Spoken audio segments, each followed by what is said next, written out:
Good afternoon. My name's Brandy Shufatinsky, and I'm the Director of Education and Community Engagement with JILV. I'm pleased to be joined today by Andrew Gutmann and Paul Rossi, who brought to light the elite independent schools in New York City that adopted highly divisive diversity, equity, and inclusion programs. Gutmann and Rossi will highlight the growing trend of private schools adopting coercive curricula and the role that the National Association of Independent Schools plays. Andrew Gutmann joined the nationwide movement for fighting classical liberal values against critical race theory in schools when the letter he wrote to the parents of his daughter's New York City private school, the Brearley School, went viral. Since then, he's become an activist in this movement, writing about the issue, speaking to parents and parent groups, and founding the organization Speak Up for Education, and co-founding the Institute for Liberal Values. He also hosts the podcast Take Back Our Schools, and his writing has appeared in the Wall Street Journal, The Hill, the New York Post, and Barry Weiss's Common Sense. Andrew is also a former investment banker, software engineer, entrepreneur, and author of the book, How to Be an Investment Banker. We're also joined by Paul Rossi, who is a writer, educator, and researcher. His essay, I Refuse to Stand While My Students Are Indoctrinated, described the impact of critical social justice on students at Grace Church School, where he taught from 2012 to 2021. Since he and Grace parted ways, Paul is focused on exposing ideological programming in K-12 private schools as the senior education analyst for Legal Insurrection, and by appearing at conferences and in national media. He is also the co-founder of Chalkboard Heresy, a channel for dissident voices in education, and an advisor to the Educational Liberty Alliance. Paul holds a Bachelor's of Arts in French Literature from Cornell and a Master's in Educational Psychology from Hunter College. Thank you both for being here and joining us today. Thanks for having us. Thanks, Brandy. So at first, before we really get started in specific details, I want to give you guys the opportunity to both speak a little bit about your experiences as a parent and also as an educator at the different schools where you worked and where your child attended. Sure. Who do you want first? You go for it. All right. Quick. So you want the quick version of the story, or? Please. Okay. So my daughter was at this prestigious all-girls New York City school called the Brearley School since kindergarten, and we chose the Brearley School because we thought it was the best education that she could get, and we were happy there. And you can always nitpick things that schools are doing. There's no perfect school. And what I know now that I didn't realize then, there was sort of writing on the wall that things were going in a certain direction, but things that, again, not knowing what I know now, were pretty easy to dismiss over the years. And we can get into that if you want. And then summer of 2020, George Floyd, BLM, and what we call the Black at Instagram accounts, which were the social media accounts of Black alumni airing their grievances over their years at these independent schools, and really had one.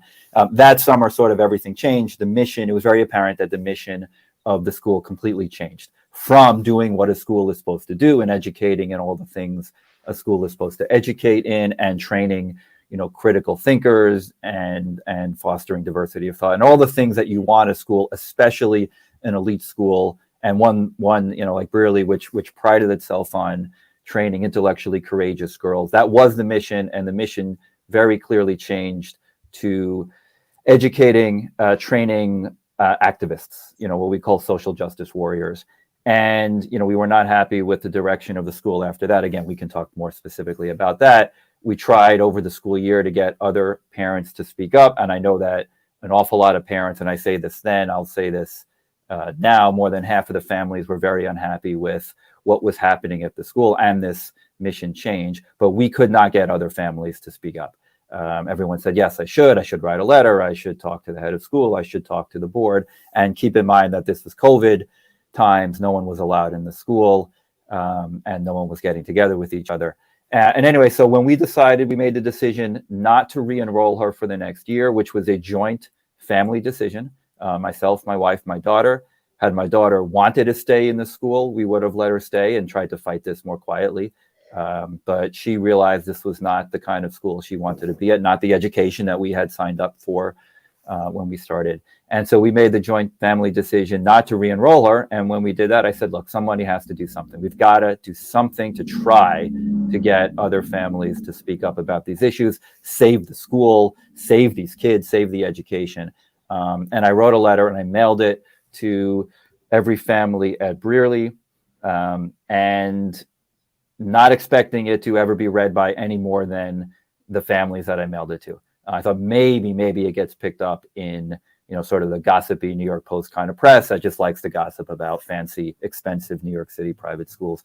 But it went viral and got a lot of media attention, and sort of my life changed over that year, and I became this accidental activist for these issues. So that's sort of is that kind of what you wanted, Brandy? Is that helpful?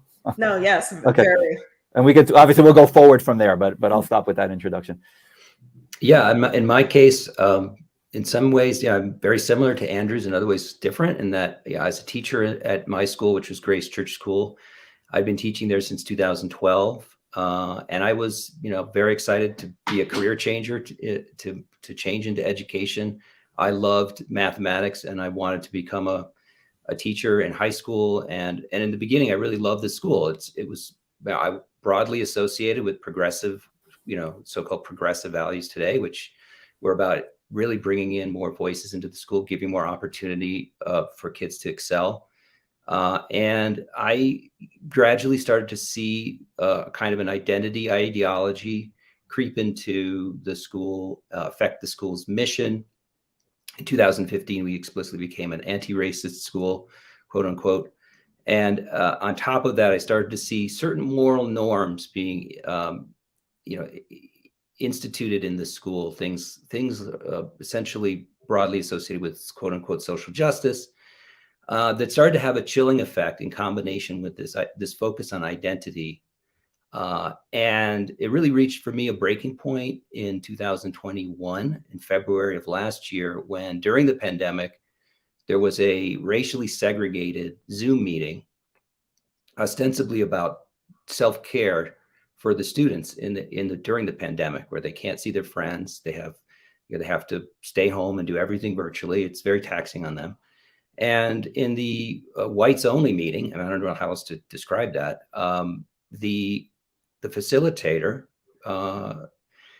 started to talk about characteristics of white supremacy, and essentially how the burden is really on the students to purge themselves of these embedded biases. And that was really the thing that was the way self-care was framed. And among those things that were characteristics of white supremacy were individualism, objectivity, a right to comfort, which, I thought isn't that something that all children should have? And being a math teacher, when you come after objectivity, you come at the core of what essentially is a universal language, which is mathematics. And so I spoke up at that meeting in front of about 200 students and 50 or so of my colleagues. And what I wanted to do was just to model for the students, not to berate them, but to model for them that you could actually challenge these ideas that were being represented to them as knowledge, as the truth. And I asked a couple questions. It led to more questions. More students started to speak up, and for the first time in my memory at one of these types of meetings, there started to be a kind of a breaking of the ice. I was very pleased to see that, but my administration not so much. So I was called to task. I was essentially scapegoated for this, and I received support from many students. It became a real controversy at the school. The school published a statement that all the teachers had to read simultaneously to all their students, essentially reaffirming their commitment to quote unquote undoing racism, and not naming me by name, but saying that a teacher spoke out at the Zoom meeting, and we find that this is not appropriate. When in fact my administration had told me earlier that if I did have concerns in the right forum, I should feel free to raise those issues. So I felt totally supported by the administration until I became a scapegoat, and my classes were reassigned. Some of the students were told essentially that I was a racist. I became kind of an object lesson for the other teachers in terms of white fragility, which is a concept that they really wanted their students to absorb. And ultimately, when a student came to me so upset by the atmosphere to offer his support, he was terrified that he would be identified on camera and that his own history teacher would have consequences and would come after him and try to set him straight about even associating with me.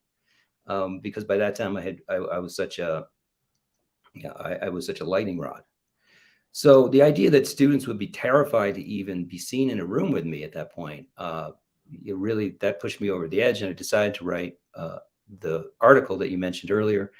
I refuse to stand by while my students are indoctrinated, and that's set off its own firestorm and led to me leaving the school. And I don't regret it for an instant. I'm really glad I said what I said. I think it needed to be said. A poll that was conducted by the school newspaper, led by students, after my article was very mixed. It was the kind of thing I actually was gratified to see the school publishing. And you can go there and see those results on the gracegazette.com. And it clearly shows a school divided on the issues that I was talking about. Maybe there are students that are really upset with me for what I did. There are students that are supportive of it, but that's the kind of conversation that really needed to be had. And it's a conversation that, because of the attention that it received, it has to happen nationally, and that we really need to get to the heart of what is pushing this ideology in schools that's limiting viewpoint diversity. So that's been the focus of my efforts in the past year. Thank you. That actually brings us to the overarching question, which you both alluded to, seeing some signs of it creeping in. And then you mentioned, Andrew and Paul, you mentioned you noticed a shift at a specific time period in the school. What do you think is driving the embrace of illiberal ideology in private? And we hear a lot about this in public schools, but both of you are sharing experiences in private schools. So what do you think is driving it? Yeah, I mean, if I could take it first, I think that there are many vectors here. Okay, there is a general cultural shift. There is a shift in academia that I think everyone's aware of, which is a purposeful, intentional shift of scholarship, essentially towards a extremely radical viewpoint. And then you have a kind of a ideological capture, particularly among very pricey elite schools, that are hijacked and in a sense compromised by the moral hypocrisy since the civil rights movement. I'm a big fan of Shelby Steele's book, White Guilt. I think that's a big part of this.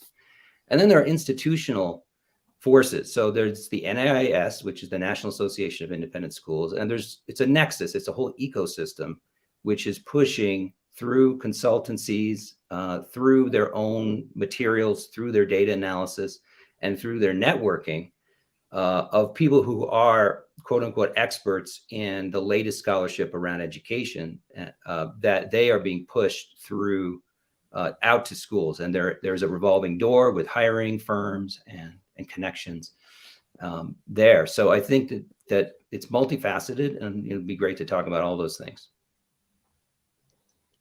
Yeah, I mean, I'll say one thing, which is the book that Paul just mentioned, Shelby Steele's White Guilt. I actually considered mailing that along with my letter to every family, and I decided I didn't want to spend the money to do that.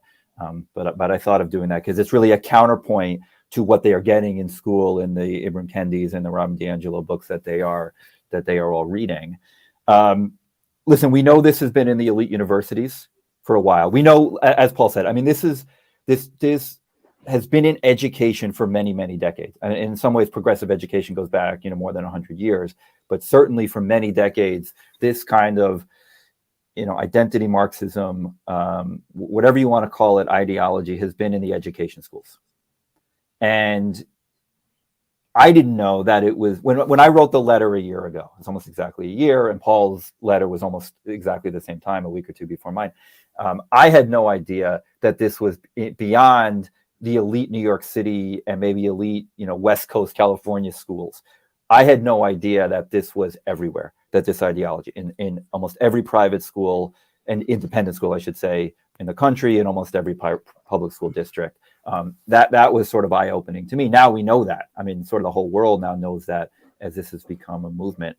I think it's worse in the independent schools because they have so much money. so they can bring in these consultants. And I'm sure we'll talk about the piece that Paul and I wrote together for the Wall Street Journal, where we went through all these teacher training videos in this national conference.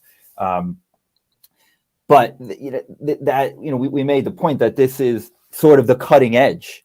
What we saw in these videos was sort of the cutting edge, because this is where it's developed, because these schools have so much money to bring in the consultants, and then it seeps down to the public school systems. So this is sort of where they develop this kind of leading edge DEI stuff. So again, we know it's coming from the universities. We know that the main, it's not really the accreditation body, but it sort of is, the National Association of Independent Schools, is sort of this monopoly that runs the mission of all these 1,600 or so independent schools in America. And they have been pushing this for a very long time. And again, this is something I didn't realize that I know now, that this had been in the works. Paul saw this as a teacher. I did not see this as a parent, that this had been in the works for a very long time. They used those events of the summer of 2020 to accelerate this enormously. When I wrote the letter, I thought, okay, the switch went off. This was new. This was not new. This had really been in the works for a long time. But I don't think, I'll say this lastly, I don't think we've peeled back the entire onion on why this is happening and how this is happening and who has funded this. I think we have a lot of the pieces now collectively, but I'm not sure we've gotten all the way there to see where all the money is from that has been funding this for decades, to see why these schools have become beholden to the NAIS in the way they have, why they are no longer independent, because they are no longer independent. I'm not sure we've gotten all the way there in understanding this. At least I haven't. So bringing up and looking at the NAIS, what is their role in setting the tone or their culture for private schools regarding diversity, equity, and inclusion and other, like, when did that seem to become their major mission as far as being a representative association for independent schools? Well, essentially, they were founded in 1962, and from the beginning, they were really about diversity. Was a big part of that, because during that time, a lot of these schools they did have a diversity problem, and so that was an effort from the beginning, really, to bring more different voices into the school, give opportunities to students who had been denied those opportunities generally in the country. And as that agenda took over, and it became more and more, it became bigger and bigger. And so, at this point, I think their assets are now up to 47 million in 2020. They're a 501c3, and they also accredit the schools. So they don't accredit them directly, all of their 1,600 schools in the United States, but they have 25 regional accreditation bodies that they license to do the accreditation. So, and they have what's called a set of principles of good practice, and equity is definitely a big part of that. So, they have the reins on the schools in that way. And they also have all sorts of value adds, things like data analysis of enrollments, and they have a way of finding out what tuition everyone is charging. And so they're collecting data that's part of the package that they offer to the schools. At the same time, they have books and best practices for the boards, for the board of trustees at each of the schools. The members of their board are made up of heads of other schools. So, it really is totally, think of it just like as a nexus of relationships on top of them actually feeding the schools everything. And they act as a terrific way, a mode of cover for these schools. So if these schools encounter parents that are upset with some of the radical ideology, they can say, well, this is just part of us. We have to, abide by the principles of good practice of the NAIS. The NAIS in turn has cover, because they can say, well, no, we just provide guidance to these schools. We're not actually telling them what to do. So it really is a kind of a hand washing on both sides that allows this to go on, and coupled with extremely draconian enrollment contracts, so that have just gotten worse and worse. So parents have absolutely no power over the curriculum of the school, and their objections, particularly now that there's pushback, the objections can lead to immediate dismissal. Immediate dismissal of a student of their child. So, every parents are terrified in private schools now, because if they were to speak out, they know that they're going to get on the school radar. I mean, there's a school in Georgia that has a list of problem parents. And if you raise your voice too much, they can let you go for just, looking funny. Looking funny at them. Like they don't need an excuse because it's a private institution. Mm. And these parents, sign these enrollment contracts. So the question is, how bad does it have to get before they start to make changes, or before it starts to impact their enrollments and their donations? Can alumni do something? And it's very difficult without a board of trustees that recognize it's a problem and can be a voice for parents to push back at that level. Of course, the NIS also, as part of their guidance for trustees, has a plank that they are supposed to stay out of the day-to-day operations of the school and stay at that 50,000-foot view. And most of these boards, they're very large, 22, 23 people on the board. And so with that level, it's very difficult if they meet once or twice a month to get any change in business. So the subcommittees, so for example, the diversity subcommittee has a lot of power because no one is going to be able to challenge that. Just the same way for any institution where you have subcommittees on finance or operations, those are the experts in those fields. So some of the things that make it very difficult, these are some that make it extremely difficult to make change in these schools. So, Andrew, I know that your family made the choice to not re-enroll your child in the school. And what I've seen is a lot of parents having concerns in the public school realm and actually looking towards private schools to be an alternative to what they're seeing as this type of ideological capture in public schools. What if yeah. So yeah. So Go, Andrew. When This is the problem. Yeah. So This is the problem Mhm. that I'm sorry to cut you off. No, please. There's very little choice. I can't tell you how many New York City private school families I've spoken to that say, I would love to take my kid out of these schools if I had somewhere else to go. So from the perspective of leaving the private, there is almost nowhere else to go, especially in a place like New York City. The only place, the only really two places to go is you're going to homeschool or do a homeschooling co-op or pod, which a few families have done, and we've seen the numbers nationally go up, significantly, but it's still very, very small numbers and tiny numbers amongst, a New York City elite private school, type of families. It's an enormous amount of work to do that. It's very hard to find, other families with kids the same age to do this. So a few families are doing that, but that's not an option for most people. And then the other option is if you go to a religious school, you got to go pretty far down sort of the religious spectrum, whether it's a Jewish school or a Catholic school or a Christian classical school, of which there's one Christian classical school, I think, in New York City that has this, from what I've heard, very, very good education. But again, families that are used to a secular education tend not to be all that comfortable going, again, pretty far out on sort of this religious spectrum of these schools, although some people are. You talk about sort of the public school, people look at the private school world as the escape, and it isn't, again, unless you're going religious. And that's where, we get into these debates on how we fix these problems, whether school choice is, the solution to these problems. And clearly school choice is part of the solution, but it's not a panacea here, because again, just escaping the public school system doesn't escape these issues. And like we started out this conversation, these issues are, I think, worse in the elite private schools. So I don't know if that, I sort of cut you off, but is that sort of the answer to your question? There's no good news. There's not a whole lot of good news there, that there are alternatives. I mean, we face this ourselves. We found a little private school for our daughter right outside of New York City that has 0 CRT, 0 DEI. It goes through 8th grade. She's in 7th now, so she would have one more year there. I have no idea what we're going to do for high school. I'm trying to start one. It's easier said than done. I don't know if it'll happen, but I don't know, because there are so few options, especially in the Northeast or in blue areas generally. I am somewhat encouraged. Absolutely, school choice is part of it, but it on its own, it's not going to do it because private schools are captured.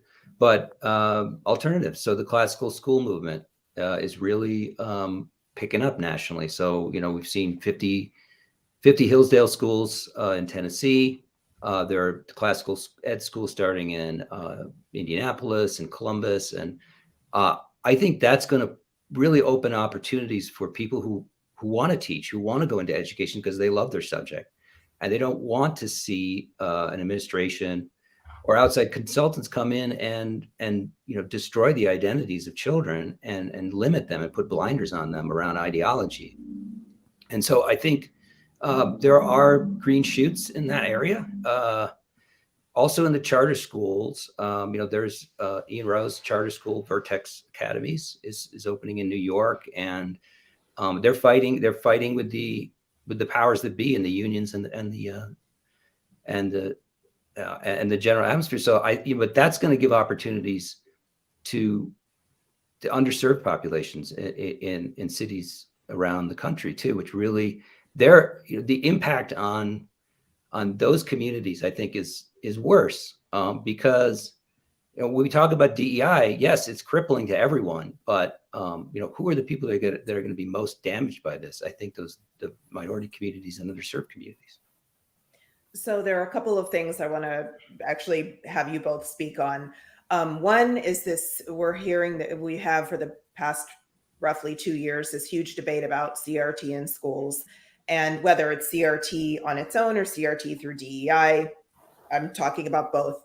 And usually what we're hearing is critical race theory is not taught in K through 12 schools. And if it's not taught, or it's rarely taught in K through 12 schools on one side. On another side, we're seeing the banning of CRT in K through 12 schools.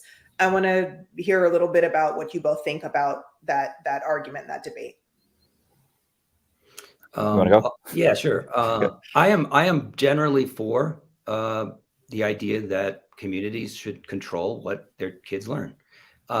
College or high school, yes, I think you should have diversity of opinion. I think you can teach both sides and different lenses of looking at our history. But when you're talking K through 6, K through 8, it's really different. It's really, I don't think, workable to have two incommensurate moral systems, because applied CRT, the application of critical race theory in education, is a completely different moral framework and way of looking at our history, way of looking at the impacts of that history and the structural determinism of that history. So I don't know how you can have two incommensurate moral systems, K through 6 or K through 8. So at that level, I think you need to have a generally a positive cast on our country, on our values, and freely admit that we have not lived up to those values, but we've made a lot of progress, and that the institutions themselves are not corrupt to the bone. I mean, that's what they're teaching children now, is that, the Star Spangled Banner is racist. The Constitution was founded by slave owners to benefit white men. I mean, these are the things, and that's it, right? So say that the ideals are actually corrupted by our failure to live up to them. I think that is that is definitely what I am seeing K through 6. And that is what I think people are really activating against. And parents should have the right to have local schools teach what the values that are important to them. Yeah. And that's not banning a book. They're not taking it out of the libraries of those cities. But you should, and when it comes to the gender ideology and the kind of trash that's being pushed in libraries, yes, absolutely. I think parents have the right to do that. Yeah, I don't make the distinction anymore between CRT and DEI. I mean, this argument of whether CRT is taught in schools is just a way of sidestepping the issue. Yes, CRT was originally this, law school legal studies thing that came out of critical theory that, again, goes back a long time. CRT, DEI, critical social justice, neo-wokeism, progressivism, it's all the same thing. It's this belief, it's this obsession with race and identity. And it's the belief that, like Paul said, that everything this country has done and stands for is evil and racist and supports white supremacy. I mean, that's what it is. And this absolutely has now taken over almost every school, public and private, in the United States. And that's just, it is. It's just a fact of the matter. I agree that there are some of these, quote unquote, banned CRT bills that probably have gone too far or are loosely written. And look, that's an issue. But this is stuff that should not be taught to children. Teaching that, capitalism is bad. And again, there's very Marxist roots at the heart of what all this ideology is. Teaching that individualism is bad and collectivism is good. These are not things that should be taught. Certainly, as Paul said, to K through 6 or K through 8. When you get older, you can have kids and certainly in universities, form their own opinions of this, but young kids can't. And so I'll say this about public schools, which is the way public schools were supposed to work, and they did work until, I don't know, maybe 50 years ago, is that they were locally controlled, right? So local school boards made up of parents could decide what was being taught in those schools, what books were being used, and if they didn't like that, they could move to another district of one that they liked better for their kids. That's no longer the case. We have state control, we have federal control, and we have the monopoly of these teachers' unions. So there really is no local control of these schools. And even where you have local school boards that do have some control, you have to look at who they're made up of. They tend to be made up of political activists and not parents. So again, you don't have parents influencing what is really taught in these local schools.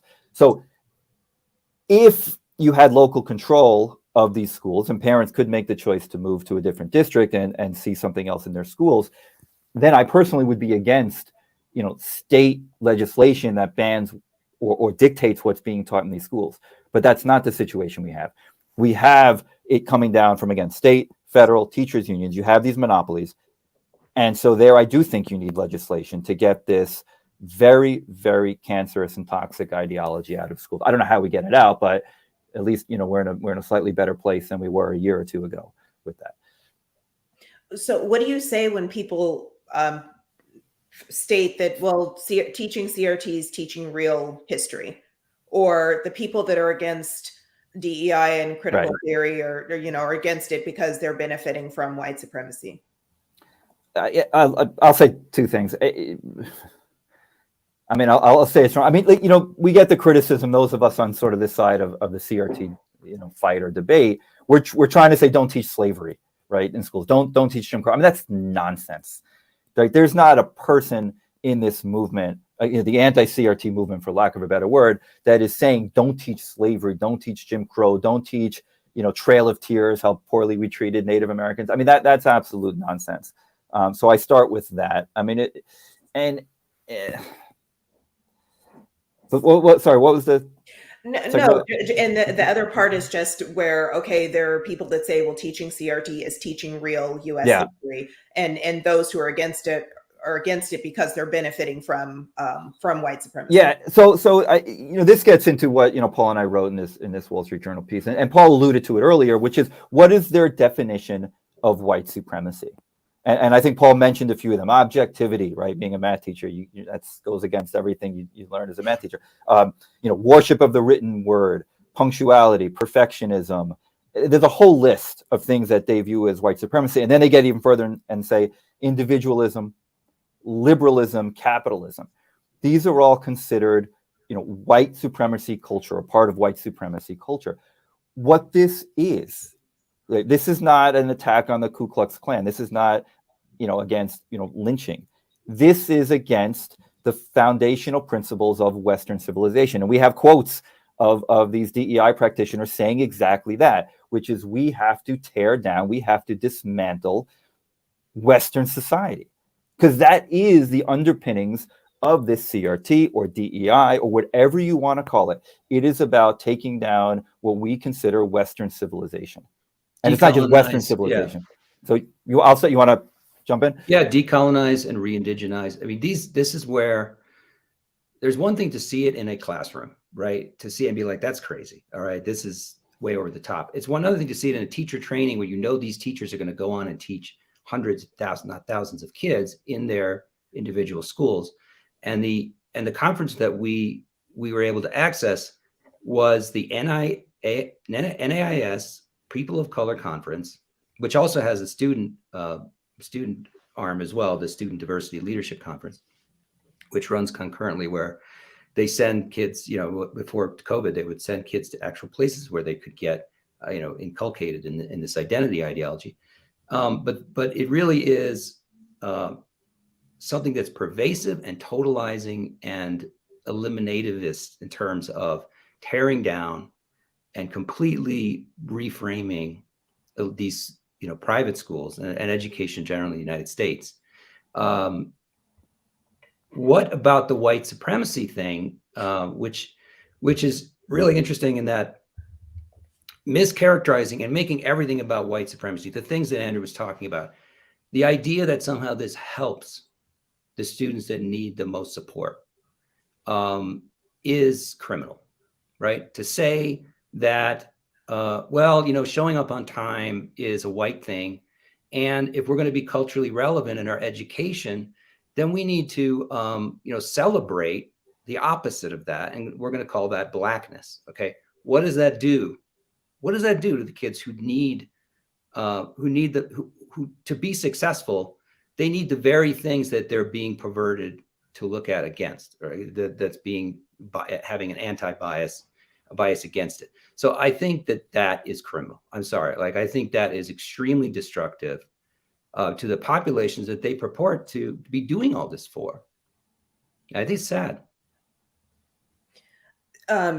So I was listening to a podcast earlier where two educators were discussing how equity is now getting a bad name. And I remember when it was diversity, equality, and first just diversity and inclusion, and then diversity, equality, and inclusion. And now the programs have moved to replace equality with equity.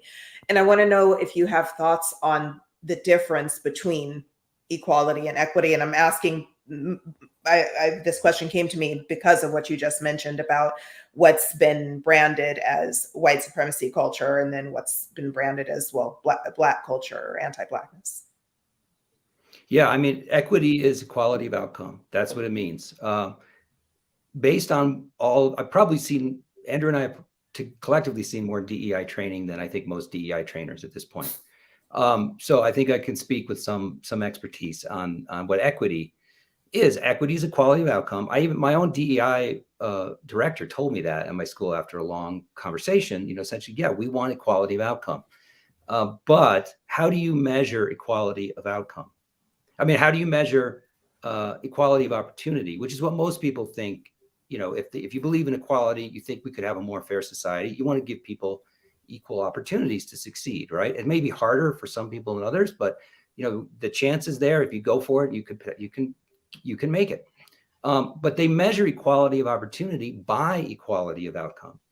So if there are unequal outcomes, well, then there must have been unequal opportunities. Now, there's a point to that, but there are other things affecting outcomes than discrimination. And that's the other piece of this, is that anytime you have a disparity, it's because of discrimination. And this is Ibram Kendi's work. This is the kind of thing where if you raise the points that, say, Thomas Sowell makes in discrimination and disparities, that is heresy. You cannot say that any disparity in society is due for any other reason than racism or discrimination or sexism. I find that's hypocritical, simply because it erases individual agency, and the people doing the erasing are the people saying that they're doing, taking these steps to actually honor people's individuality and culture. But they're against individualism. At the heart of this is collectivist movement. They want to strip individualism out. That's one of the things they're doing. But what Paul just said is that's the textbook, their textbook definition of systemic racism. Mm-hmm. Right? Any outcome where the outcome is not equal to the percentage of population of whatever identity group they're measuring is by definition systemically racist. And that's in my letter. I got criticized for that part more than any other part, but that's what I was objecting to, that definition.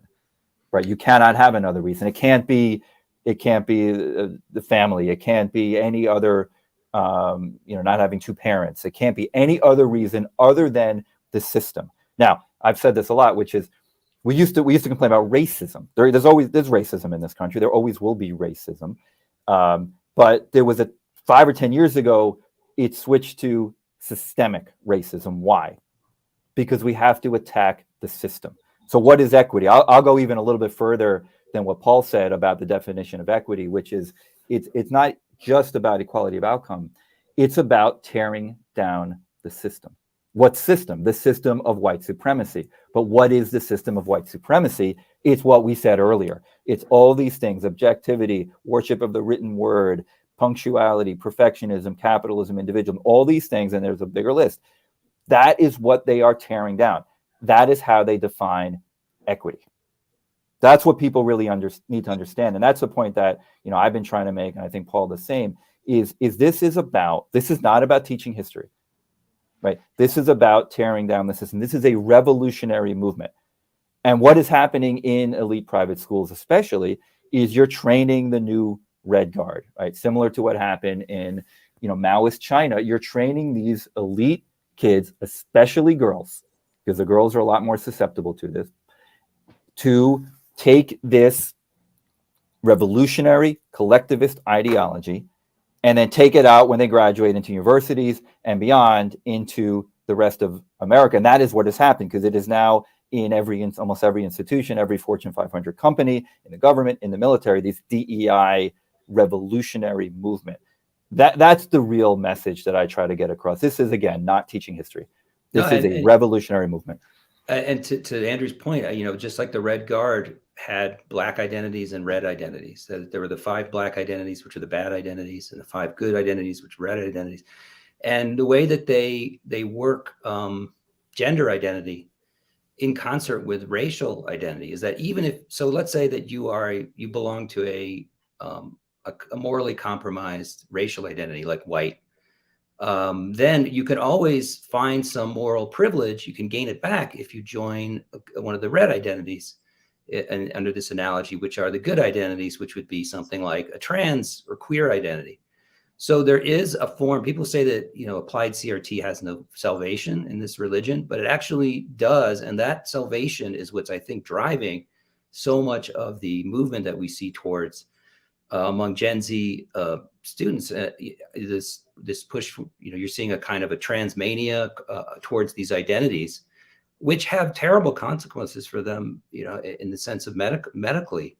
We're pushing hormones while talking about how terrible conversion therapy is. I think that's again, I hope that society recovers its reason around this, because there is a tremendous psychological pressure on kids to actually know that they're good people, and to know that others, when they see them, know them as good people. And this is what's being leveraged to get them to have what's called critical consciousness of their identity.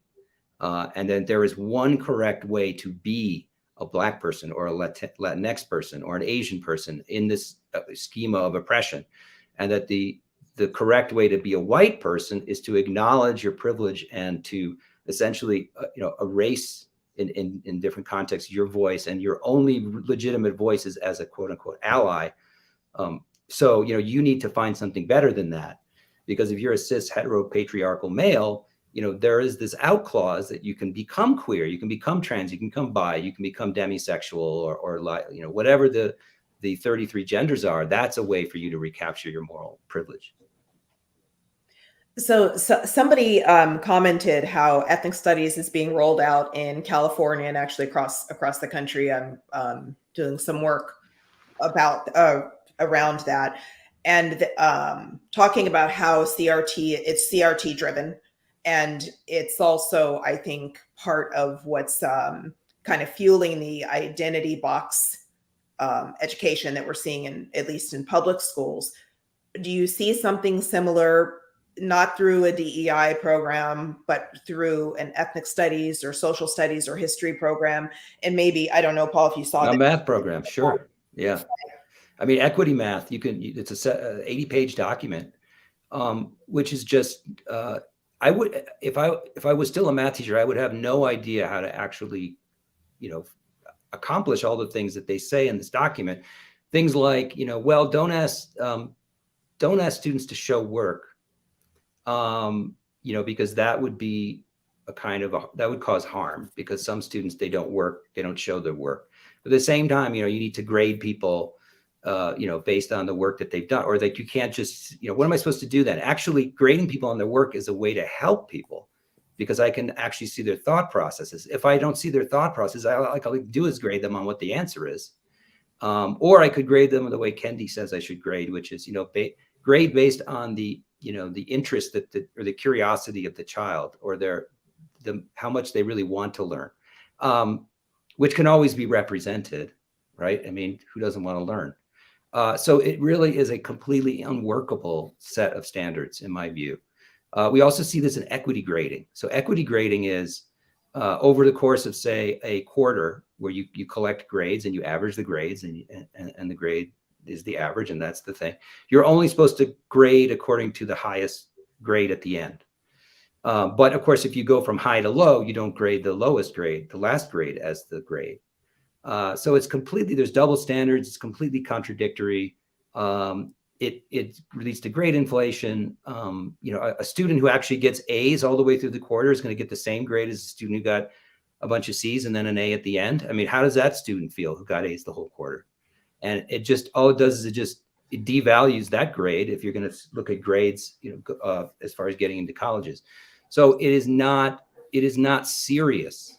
It is not a serious at all in implementation.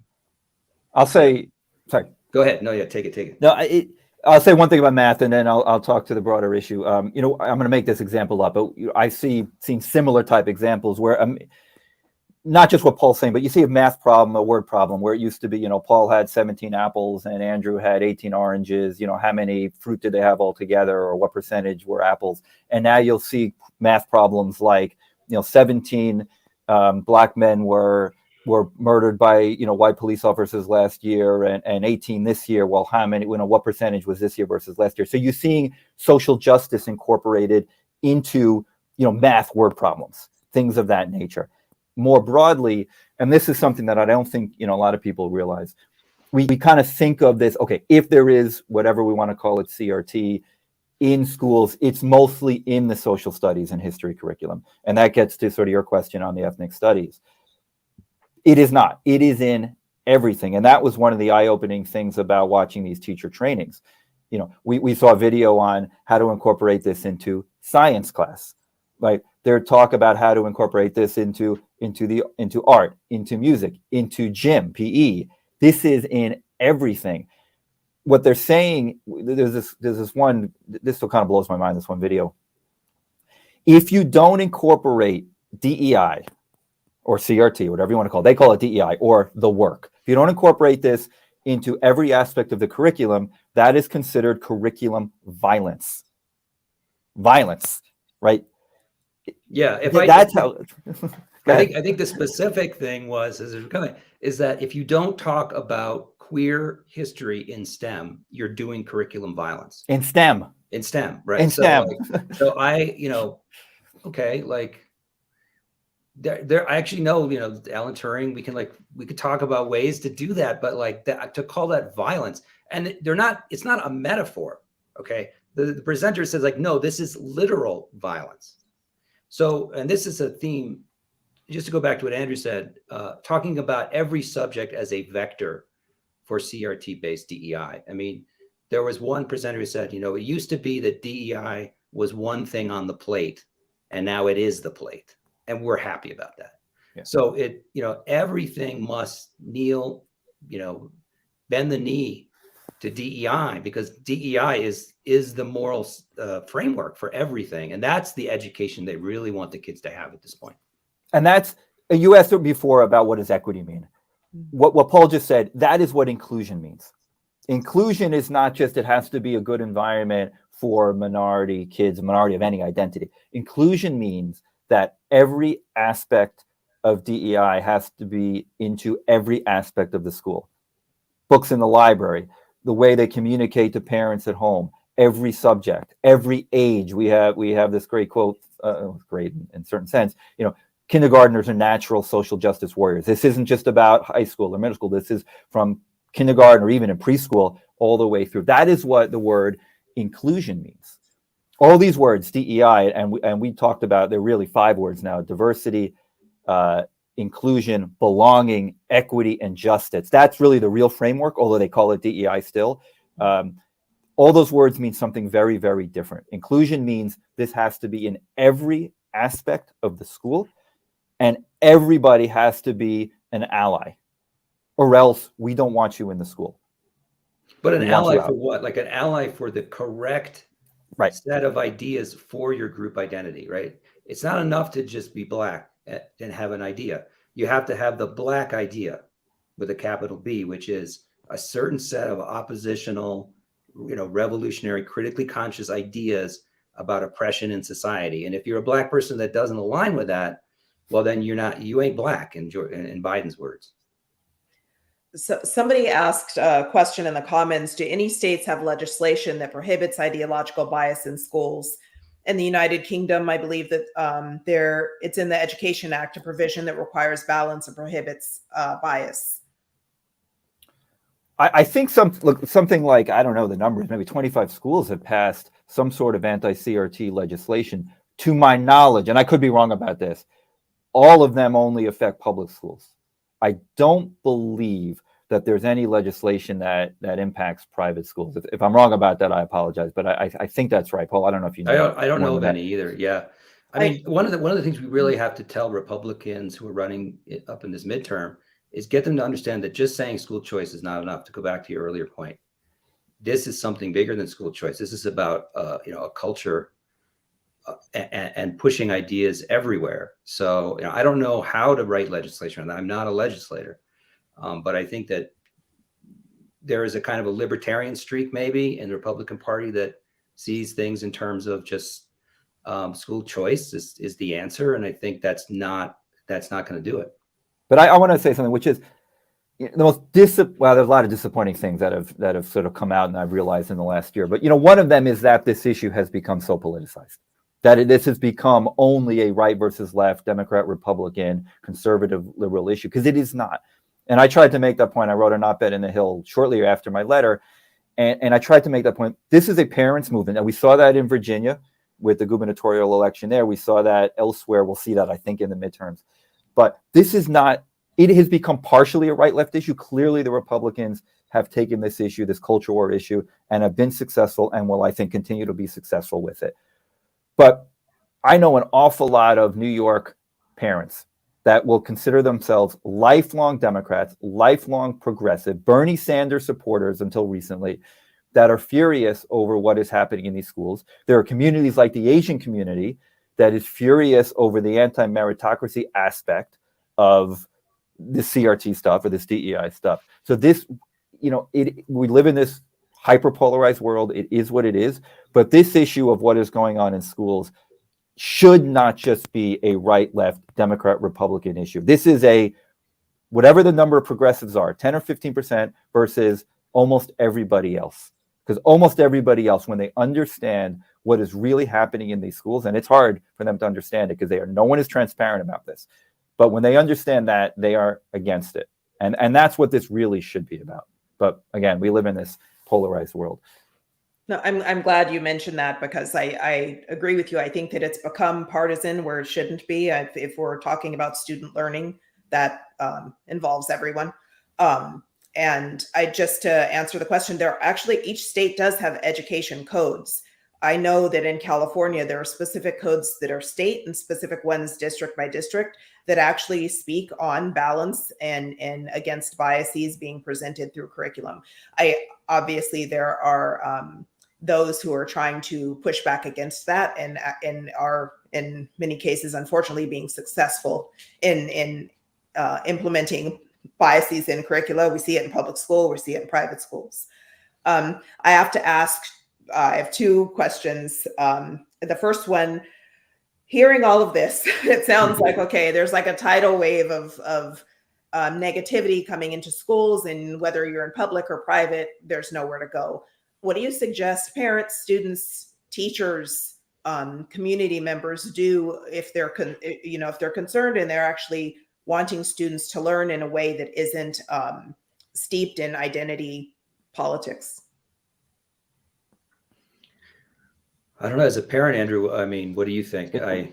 Yeah, I'll go after you. No, I mean, I have these conversations a lot. The first thing I'll say is more people have to speak up about this, especially in the private school world. We're not getting the numbers. I know that what the numbers are that are not happy with this, but they will not go public about this. We don't make progress, and we have not made a whole lot of progress in the private school world because, as Paul said earlier, people are so scared of getting kicked out of school, getting canceled career-wise or from their social circles. But until we have more families speak up about this, we are not making progress in the private school world. In the public school world, because you can file Freedom of Information Act requests and find out what is being taught, because you're not worried about getting kicked out of school, because you can run for school board, there is a little bit more progress being made. So the first thing is you got to speak up about this. You got to learn about them. You got to expose what's going on, which is harder and harder. They become even less transparent than they were. But we've got to have more people find the courage to speak up about this. Take your kids out if you can. I get it. I understand, especially as it gets closer to high school, it's harder and harder to do that. But we've got to find some way to apply some pressure here to reverse these ideologies that are going on. If you can homeschool, find homeschooling pods, do it. Start new schools. But there's no magic answer here. We found ourselves I call this sort of a Dunkirk moment. Most of us had no idea how widespread and entrenched this ideology was in schools across the country. We were surprised about that. And then about a year ago, it sort of became national news and people started to realize it, and there started to be a pushback. But this has been going on for a very long time. This is very entrenched. Every teacher that has gone through the ed schools has been indoctrinated in this. This is not this is not easy to reverse. This is going to take, if we can reverse it, I don't even know if we can, but hopefully we have to try. But this is going to take a very long time, and we have to do very many things to do that. So anything parents can do to speak up, expose, get out of these really bad schools, start their own schools, which again is not easy, homeschool, but there's no magic advice. Paul, you want to talk to Yeah, the there's teacher? a couple of things. Yeah, I mean, in general, in research for legal insurrections, a couple of things have come up. One of them is 501c3 status. These schools have they have a tax exempt status. Now that's contingent on them not taking political positions in Democrat, Republican. And there are schools where they've expressly done voting drives where the director of those drives has said, like, yeah, we need to register people for the Democrats. There have been, the politicization is coming from within the schools, from the activist teachers, where they have art projects where they say, depict Trump as a fascist. A lot of these schools are actually getting public money. PPP and EANS, these are pandemic funds, payroll funds. They have a stricter level for scrutiny on that. There are schools where there have been, when there is an activist board member, when there is a conservative, say, or a person who's liberal but really against this stuff, and as Brandon was saying, they do exist, to get them to be an activist and to stick their neck out. Now it's rare because board members, they tend to be pillars of the community. They don't want to rock the boat. They may have business arrangements that they might jeopardize by speaking out. But in cases where there have been, that's when you've seen the potential, because then they can become a voice for the parents who are muzzled by their enrollment contracts. So there's that those are all potential areas where you might see success. But then you do need to have a growth in alternatives as well. You need to have classical schools and other options where they can hold these schools' feet to the fire, because as long as they have a line out the door for status reasons of parents that want to send their kids to these schools because they see them as an entry to the Ivy League or whatever, they're not going to be hurting for candidates for their enrollment.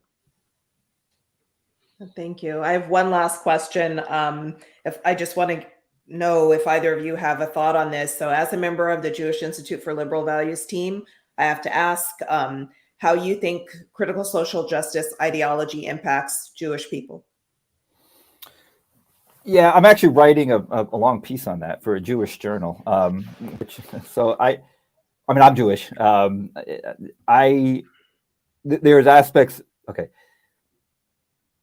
There's no question. There's aspects of CRT or critical social justice that is anti-Semitic. I wrote in my letter, BLM movement, which the schools were not only supporting but telling their kids to support, was among other things anti-Semitic, and I think that's right. I think one of the reasons is, this oppressor-oppressed dichotomy, right? Jews being the most probably persecuted group of people, whatever you want to call them, a race or an ethnicity in history, and have been very successful, certainly in America. And it goes against the narrative that you're oppressed and then you can succeed. That completely negates the narrative of everything that underpins this CRT or DEI movement, right? That you can be oppressed and then you can succeed. So they have to view that as of anti-Semitic. Now, what I worry about, especially as a Jew, I worry about two things. One is that I don't think especially a lot of Reform Jews and progressive Jews are on the wrong side of this. And they're on the sort of the progressive and CRT DEI side of this, and I think that's really scary. They're also sort of, it gets to the Zionism and Israel issue too, but I don't want to get too much into that.